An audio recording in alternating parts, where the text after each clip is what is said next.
ప్రేక్షక మిత్రులందరికీ కూడాను క్రోధినామ సంవత్సర ఉగాది శుభాకాంక్షలు. మరి ఈ సంవత్సరం నాడు ఆదాయం ఎంత ఉంది, వ్యయం ఎంత ఉంది, రాజపూజ్యం ఎంత ఉంది, అవమానం ఎంత ఉంది, అది కూడా మనం తెలుసుకోబోతున్నాం.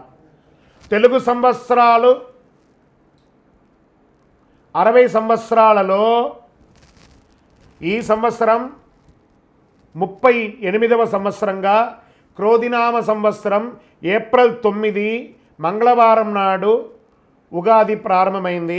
ఆ రోజు నుంచి గోచార గ్రహస్థితులు అన్నింటిలో దృష్టి పెట్టుకొని ఒక సంవత్సర కాలం 12 రాసులకి 12 రాసులకి అశ్విని పర్యంతం మీనం వరకు ఉన్నటువంటి రాసులకు అందరికీ కూడాను ఆదాయం, వ్యయం, రాజపూజ్యం, అవమానం అనేది ఎలా ఉంటుందని కూడా చెప్పబోతున్నాం.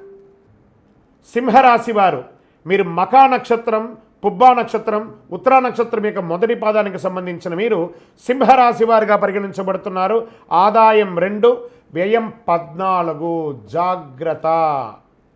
రాజపూజ్యం 2, అవమానం 2 ఈక్వల్. ఆదాయం అంటే సంపాదన, వ్యయం అంటే ఖర్చు, రాజపూజ్యం అంటే గౌరవం, అవమానం అంటే మీకు తెలుసు, ఇంక మేము దాని గురించి డిస్క్రిప్షన్ చేయక్కర్లేదు. ఆదాయం కన్నా వ్యయం తక్కువ ఉంటే సంపాదించిన దాంట్లో ఎంతో కొంత మిగులుతుంది. ఆదాయం కన్నా వ్యయం ఎక్కువ ఉంటే సంపాదించిన దానికన్నా ఖర్చులు ఎక్కువ ఉంటుంది. ఆదాయ వ్యయం 2 సమానంగా ఉంటే ఈ చేత్తో సంపాదిస్తారు, ఈ చేత్తో ఖర్చు పెడతారు. అంటే లాభ నష్టాలు 2 కూడా సమానంగా ఉంటాయని చెప్పచ్చు. రాజపూజ్యం కన్నా అవమానం తక్కువ ఉంటే మిమ్మల్ని తిట్టేవారికన్నా గౌరవించేవారు ఎక్కువ ఉంటారు. రాజపూజ్యం కన్నా అవమానం ఎక్కువ ఉంటే మిమ్మల్ని పొగిడేవారికన్నా తిట్టేవారి సంఖ్య ఎక్కువ ఉంటుంది. రాజపూజ్యం, అవమానం సమానంగా ఉంటే గౌరవము, అవమానము 2 ఈక్వల్గా ఉంటుంది.